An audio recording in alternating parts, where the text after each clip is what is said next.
crashes in Carroll County. And the previous report, of course, was for 2014 through 2016. So with this new report, we have made some changes and improvements. Overall, we've been able to include more data. Because this is our second report, we were able to compare the data from this year period to the previous year period. So we can start to see some longer term trends in the crash data, which is very valuable.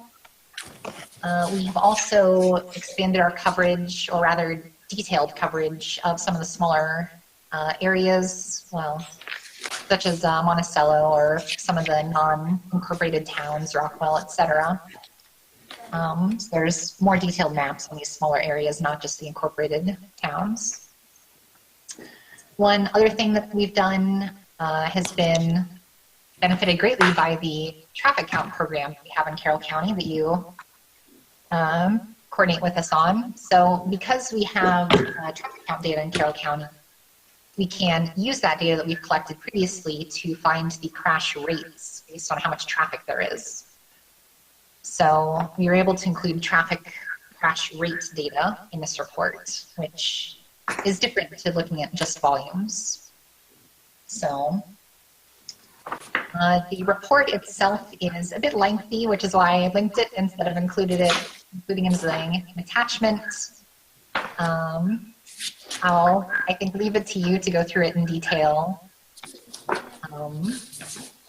But generally, things were fairly similar between this report and the last report. I think the only large change, well, the largest change was probably deer crashes.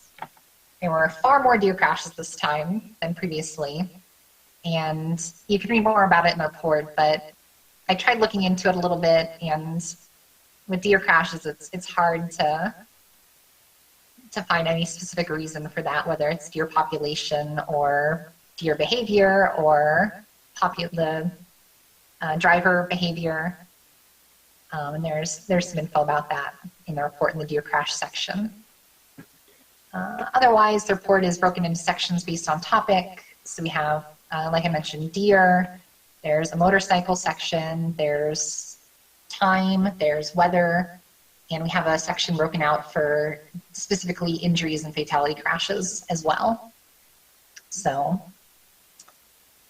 I think that kind of generally sums up the report. Did any of you have any questions about that?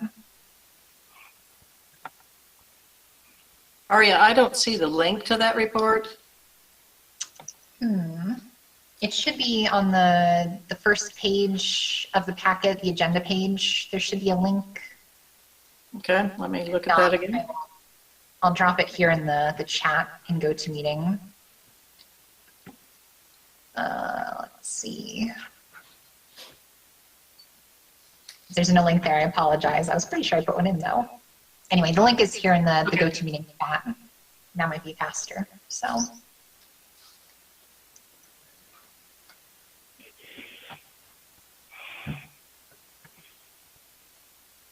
Thank you. Yeah, welcome.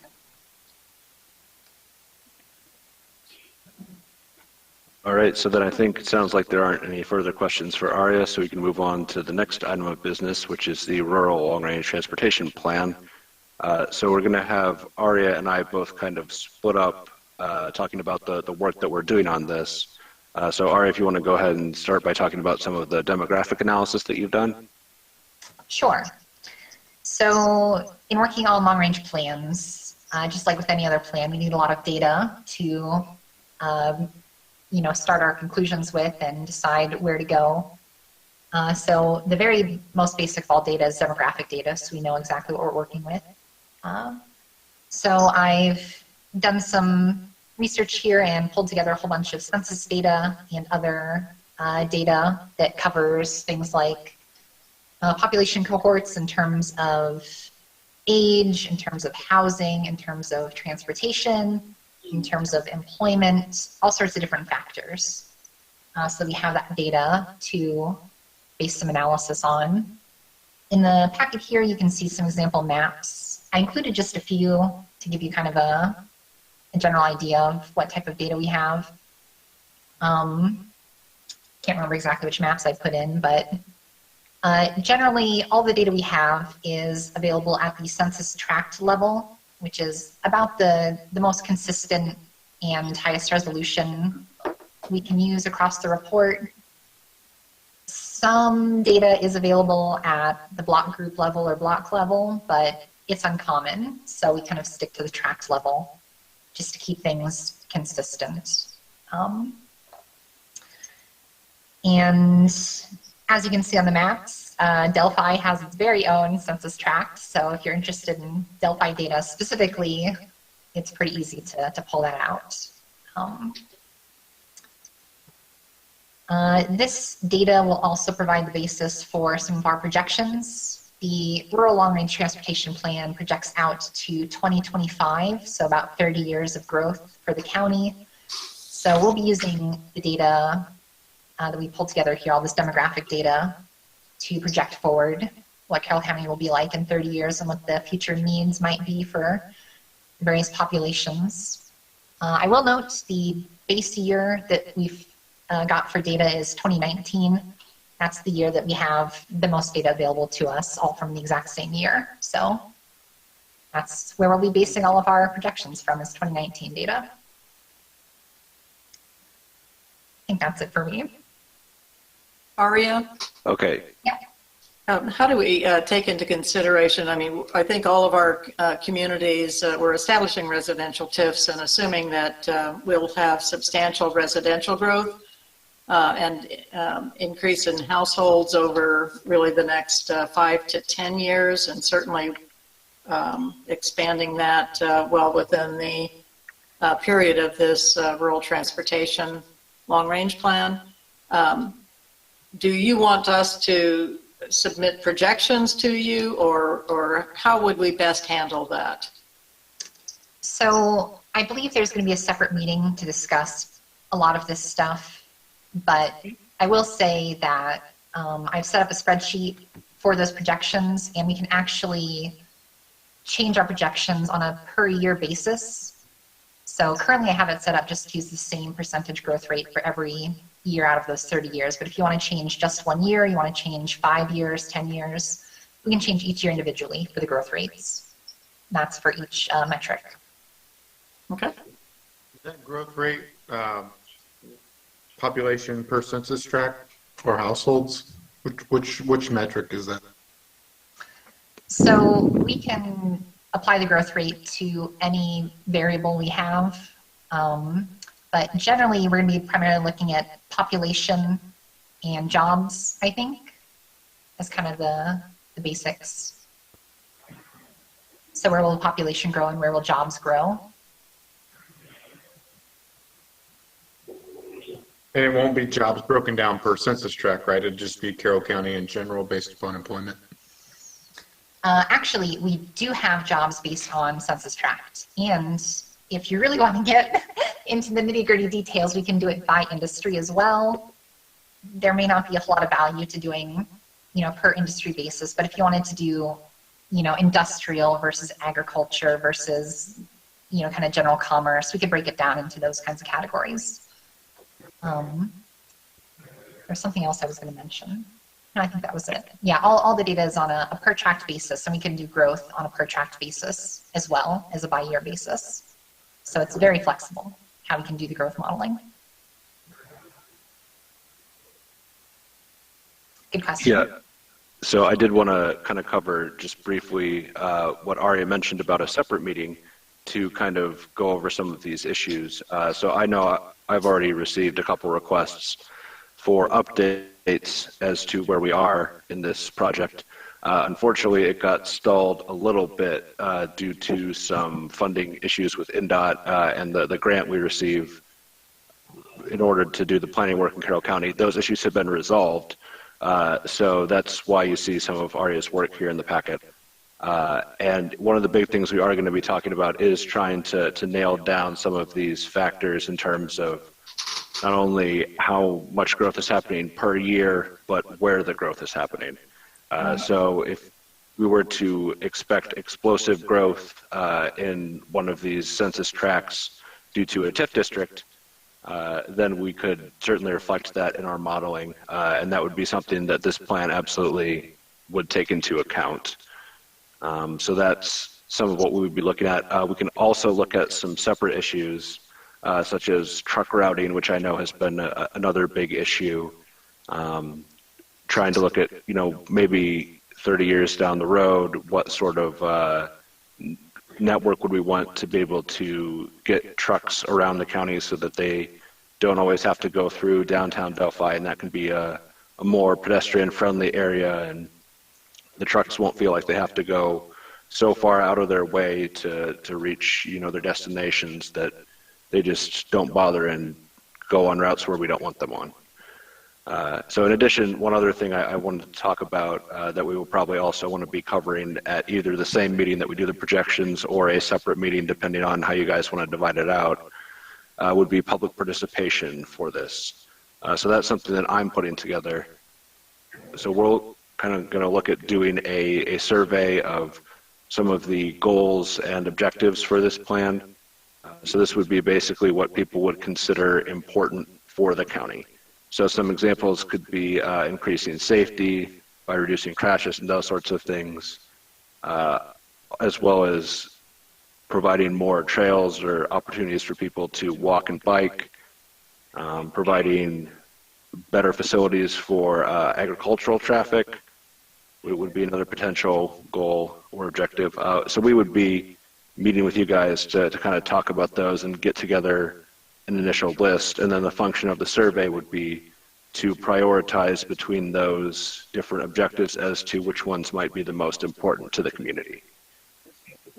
And then from there, that will help us kind of guide how the plan will develop and what sorts of places we're going to want to focus our efforts on in this plan. Because with these sorts of efforts, one of the tricks is that you can go so many different directions, and if you're spreading yourself too thin and going all over the place, well, then you're not really going to get an effective plan that can function and can actually be implemented and help the community. So we don't want to do that. So that's the reason for the survey. Additionally, I know that some of the other issues that we might want meetings about would be the truck route issue. I know there were some concerns also about a few projects that have been proposed that Mayor Whirling has discussed with us. So any of these sorts of issues, we're happy to meet about any time that you guys want to meet. And if there are ways to address them in this plan, then we are happy to incorporate those. And if those just need to be their own separate meetings where, that's something that's outside of the purview of this plan, that's totally okay too. Just know that we are ready and on call, so to speak, whenever you guys want to talk about those things. So just let us know.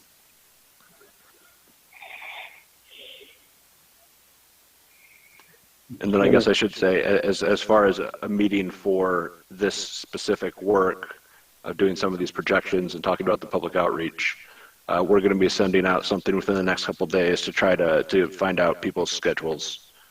We kind of have a list of stakeholders that have expressed interest in this project, so we're going to kind of try to see if we can find some times where those stakeholders would be available to discuss this in more detail.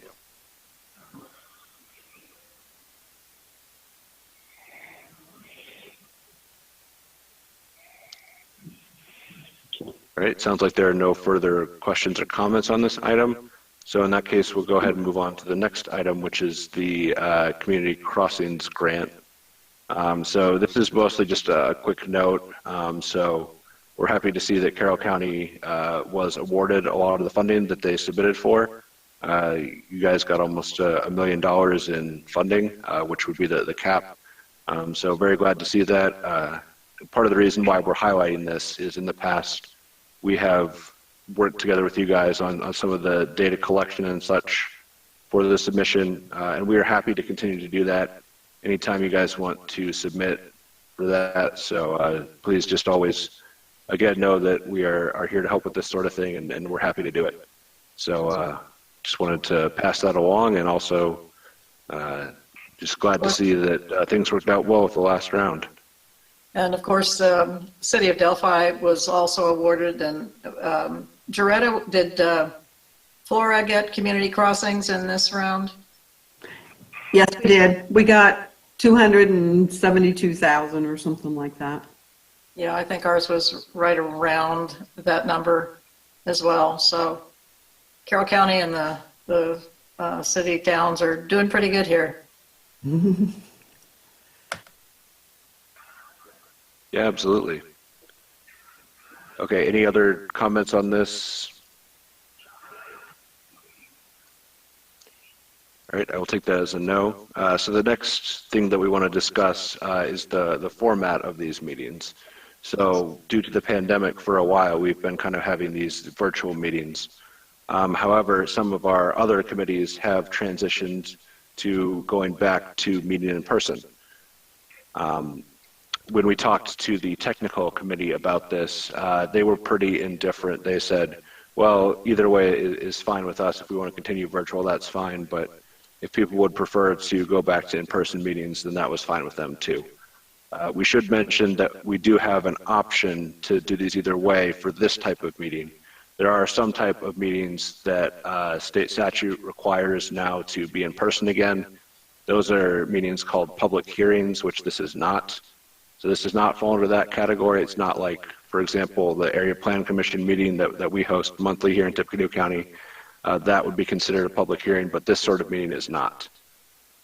So we do have this option. So I would like to get just thoughts from the committee about what would be the best way to continue meeting. Is a hybrid an option where we meet in person, but if there are some who are not comfortable or not able to attend in person, that they can attend by Teams or go to meeting or whatever? That might be possible, but that does get pretty tricky. We did look at that for some of our meetings. One of the things that we do is we stream these meetings live, which we do have the capability to do here at Tippecanoe County. But I'm honestly not sure what the technology is up there at the Carroll County Courthouse. I don't know what you guys have in terms of streaming equipment and all that. So that would be something we would want to consider as a factor if we want to go back to an in-person meeting up there. Or perhaps we could meet, and I'm looking at Jake with this, if we could meet perhaps at the Carroll White REMC, where we do have, I guess with the OWL, would we have streaming capability? Yes, I would say that we would. I don't want to 100% say definitively we could stream it, but we can record and do a lot of things. So I would welcome hosting if we needed to do a hybrid here in Carroll County.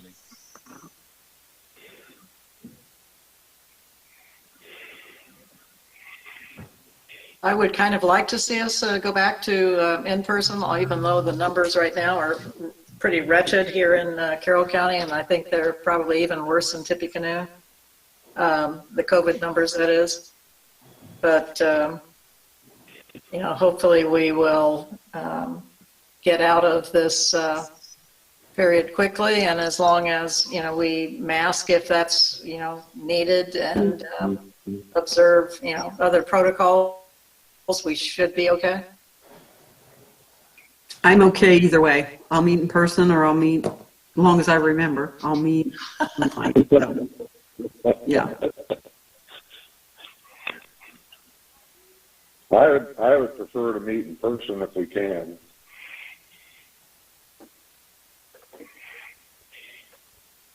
That seems to be the consensus. Mm-hmm. All right. Well, in that case, we will go ahead and kind of reach out and try to get some of those technical details sorted out. So typically what we do is we have the technical committee meeting and this meeting, the admin meeting, on the same day. The only reason we didn't do that this time is because we had this resolution to pass, and we knew that a lot of people wouldn't be available on the date when we were originally going to have this meeting. But typically we do put them in one afternoon so that when our staff travels up there, you know, we don't have to be going back and forth all the time. It's just a little more efficient to get it knocked out in one afternoon. So we will work with, I guess, maybe Jake on that, if we're talking about shifting the venue. That sounds right, yes? Okay. Sounds good. All right, Jake, I will be in touch. I will be in touch. Perfect. Okay, great. Well, thank you for that, and we will make sure to inform both committees of this change. So we appreciate your feedback on this. Okay, so then the final item would be the 18-month letting list. So the first several projects, everything is on the same letting date, but then near the end of the list, we start to get some projects that are on different letting dates. There is one new project that's letting in August of next year, 2022, on State Road 25, a small structure maintenance and repair project, as well as several projects that got a letting date change, moving them back from February of 2022 to September of 2022. And it looks like those are just several different bridge projects. And then there are, at the very end on the last page there, two new projects that are going to be coming in December of 2022, also some bridge projects. So it looks like we're pretty heavy on the bridge work in Carroll County. Marcia, did you have anything you wanted to report about these projects or that you think I missed? No, that was fine. I didn't have anything additional other than the ones moved from February up to September because of right-of-way, and the other one moved because of harvest time. Right. Thank you. Mm-hmm.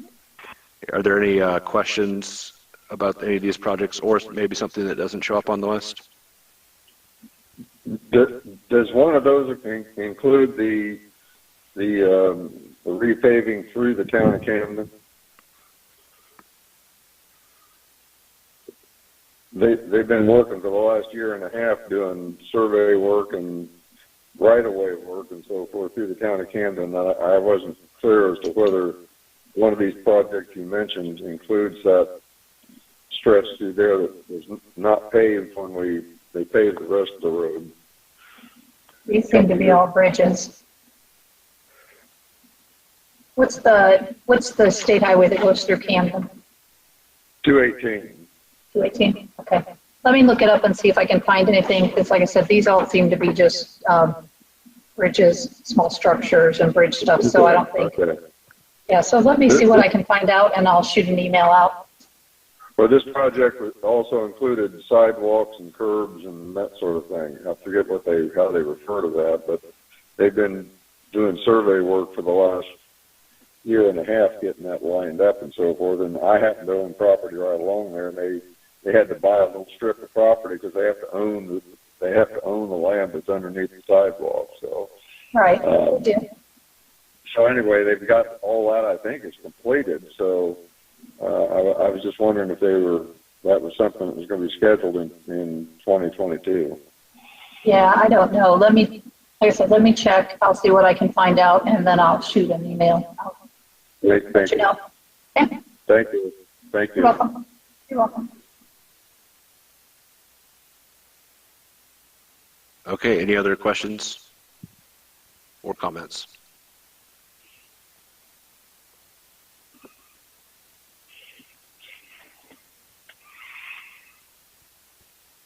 All right, well, that would be the end of the information that we have to report today to the committee.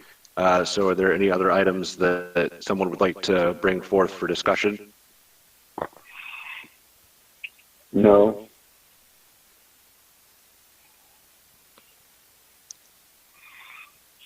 All right, I'm not hearing any. So I guess the last thing we will do is check and see if there's been any public comment. Arya, have we seen anything on our broadcast in terms of public comment? Yeah, we don't have any public comments at this time, but we could probably wait 30 seconds for the stream to catch up and see if any come in.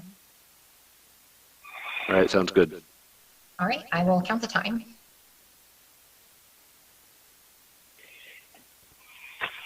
Well, during this last few seconds, just to kind of fill so there's not dead air, I would like to thank everyone for showing up this afternoon. I know that we moved the time around. This was probably very challenging to work into people's schedules to try to get things going, but this was really important to us to get things passed so we could get the resolution wrapped up for the Title VI plan. So I do really appreciate everyone just making this effort to show up. So I just want to thank you all for that. I do really appreciate that. So please hear my gratitude on this.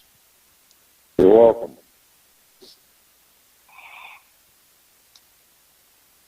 Yep. I still see no public comments at this time. All right, very good. So then unless there are any objections, we can adjourn.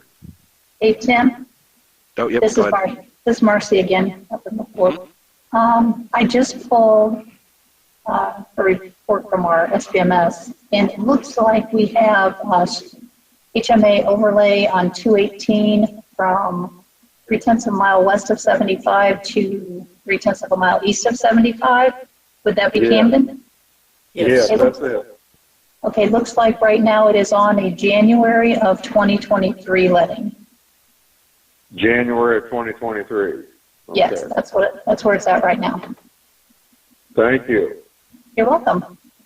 Uh-huh. All right, That's so all I maybe got. that'll show up on our next report. It could be, yeah. Because like I said, it's in January of 23, so Right, maybe right. they just moved it.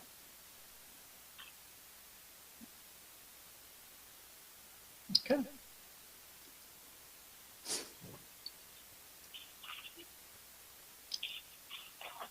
So All right. without anything else, I guess we are adjourned Yes. without objection. No objection. Thanks to everyone for attending, and thanks for all of your help to us, Tim and David and Aria, etc. Really appreciate it. Look forward to the in-person meetings. Yeah, thank you.